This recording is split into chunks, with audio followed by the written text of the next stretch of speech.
सभी परम वंदनीय श्रद्धेय संत चरण, जैन समाज के उपस्थित सभी महानुभाव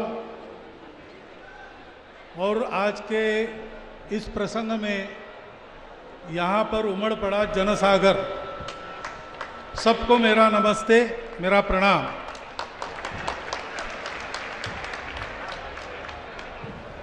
आचार्य विद्यासागर जी महाराज का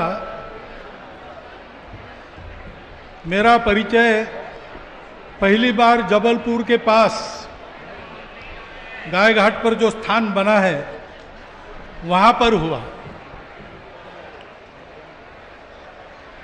मैं उस समय संघ का सरकार्यवाह था, पहली बार मिलने जा रहा था। अध्यात्म का कुछ संपर्क मुझे तो है नहीं, तो आचार्य श्री के दिव्य व्यक्तित्व के सामने जाने से क्या होगा, कैसे होगा, ये डर मेरे मन में था। परंतु वहां पर उनकी जो स्नेहमय आत्मीय व्यवहार की झलक देखी, उसके चलते भय भी दूर हो गया और संकोच भी दूर हो गया। बाद में जब जब संभव हुआ, विशेषकर चौमासे के समय या मेरे प्रवास में आसपास कहीं वो पता चलने पर, वो है ऐसा पता चला, तो मैं जाकर मिलता था। और उस समय मुझे ये पता चला कि पूरे देश का मार्गदर्शन वो अपने मन वचन कर्म से कर रहे हैं।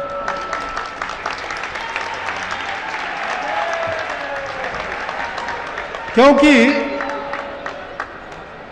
अपने देश की एक विशिष्ट दृष्टि है, अपने देश की एक विशिष्ट प्रकृति और संस्कृति है, और उसको वही यथार्थ में जान सकता है जो अध्यात्म के साधक हो। आध्यात्मिक स्तर में बहुत ऊंचाई प्राप्त करने के बाद जो सत्य समझ में आता है, उस सत्य पर ही आधारित हमारे देश की प्रकृति, संस्कृति, आकांक्षा है। और आचार्य श्री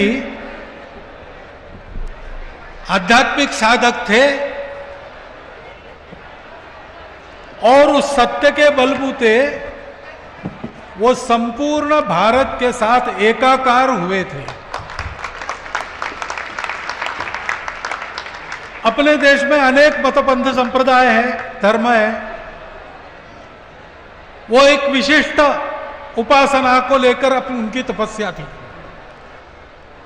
परंतु सत्य को जानने के बाद यह जब एकाकारिता सध जाती है तो कोई पराया नहीं होता, क्योंकि आदमी ये जान जाता है, जैसा वो ही बताते थे, कि रास्तों में अंतर है, गंतव्य में और रास्तों पर चलने के तरीके में कोई अंतर नहीं। और इसलिए हम सब लोग एक हैं, लेकिन हम एक कैसे ही जानने के लिए स्व को जानना चाहिए। इसलिए बहुत आग्रह पूर्वक वो कुछ बातें रखते थे। वो कहते थे, भारत को भारत कहो, इंडिया मत कहो।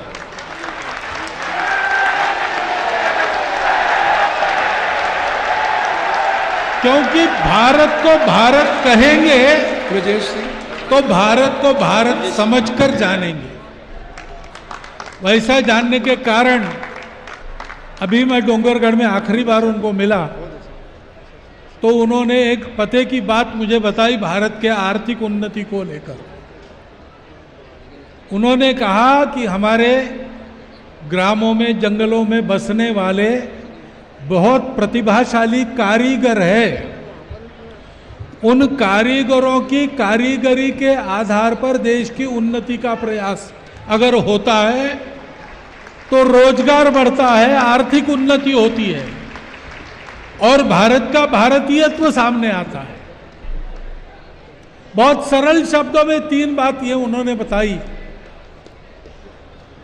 इतने सरल शब्दों में बताई है, लेकिन मैं आपको बताऊं, आज बड़े बड़े विद्वान लोग इसी दिशा में अवगाहन कर रहे, सोच रहे भारत की उन्नति के लिए।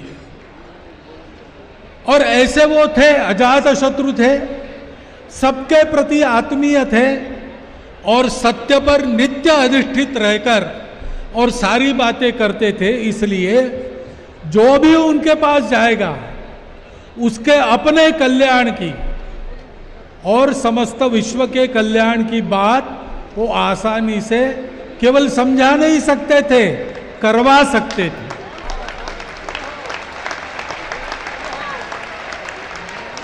ऐसे लोग अपने देश को मिलते रहे।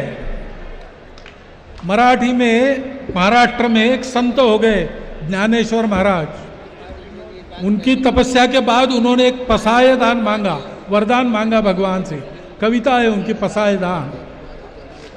उसमें वो कहते हैं कि जो चंद्रमा जैसे शीतल है लेकिन चंद्रमा जैसा कलंक जिन पर कोई नहीं, सूर्य जैसे तेजस्वी है परंतु सूर्य जैसे तापदायक नहीं है, जो सबके लिए सदा सज्जन है, सबके अपने हैं, ऐसे ईश्वर निष्ठों की मंडली हमको सदा मिलती रहे।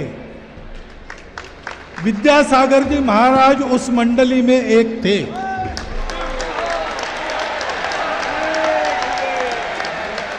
और ऐसे लोग अपने राष्ट्र की निधि है, उनके बलबूते, उनके मार्गदर्शन के चलते समय चक्र के उतार चढ़ाव में, सब प्रकार की परिस्थितियों में से हम लोग सही सलामत आगे निकले हैं। और इसलिए अब वो हमारे आंखों के सामने से अंतर्धान हो गए। अंतर्धान हुए तो ठीक है, सूक्ष्म जगत से मार्गदर्शन करेंगे, परंतु हमको आंखों के सामने वैसा ही एक आचार्य चाहिए। और मुझे बड़ा आनंद है कि आप सब लोगों ने उचित विचार करते हुए पूज्य श्री समय सागर जी महाराज को यह स्थान लेने के लिए कहा है। मैं हृदय से आप सबके इस निर्णय का अनुमोदन करता हूं। आज वो पदारोहण करेंगे, उनके प्रति मेरे श्रद्धावनत प्रणाम अर्पण करता हूं और इसी प्रकार उनके मार्गदर्शन की छाया में अपने राष्ट्र जीवन का रथ आत्म सुखाय और सर्वजन हिताय आगे बढ़ता रहे, यह इच्छा प्रकट करता हूं।